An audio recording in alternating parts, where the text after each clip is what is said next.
Imagine this. Just months after Labour's historic landslide victory, some of its biggest political powerhouses are on the brink of losing their seats. Yes, you heard that right. The Deputy Prime Minister Angela Rayner, along with 6 other cabinet ministers, could be shown the door if a general election were held today. Sounds shocking, right? Well, let's dive into the surprising data that has everyone talking about a highly fragmented and unstable parliament.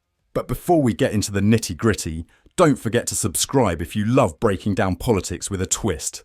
Alright, let's get started. A recent poll by think tank More in Common has revealed a bombshell scenario. Labour could lose nearly 200 seats of the 411 they secured just 6 months ago. Yes, nearly half of their seats gone. So what's causing this potential political earthquake? The data paints a picture of a deeply fragmented parliament. Labour would barely scrape by with a third of the total seats, holding just a slim 6-seat lead over the Conservatives. But the real shocker, Nigel Farage's Reform UK would surge into the spotlight, becoming the third largest party with a whopping 72 seats. Talk about an underdog story. Now let's talk about the high-profile names that could lose their seats. These are some of the biggest players in Labour's cabinet, leaders you'd never expect to be in danger. Let's break it down. Wes Streeting, the Health Secretary, could lose Ilford North by just a 3.3% margin. John Healey, the Defence Secretary, might lose Rawmarsh and Conisbrough to Reform UK with an 11.1% margin. Jonathan Reynolds, the Business Secretary, is hanging on by a thread in Stalybridge and Hyde with only a 0.2% margin.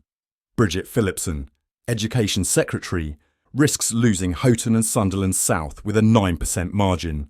Yvette Cooper, the Home Secretary, faces an 8% defeat in Pontefract, Castleford and Nottingley. And, shockingly, Angela Rayner, the Deputy PM herself, could lose Ashton-under-Lyne with a 2.8% margin.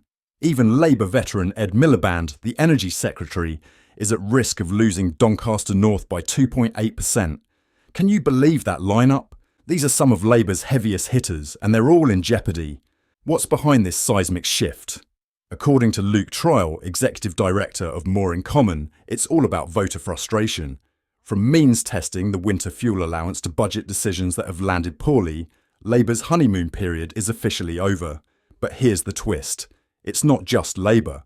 Voters are fed up with both major parties.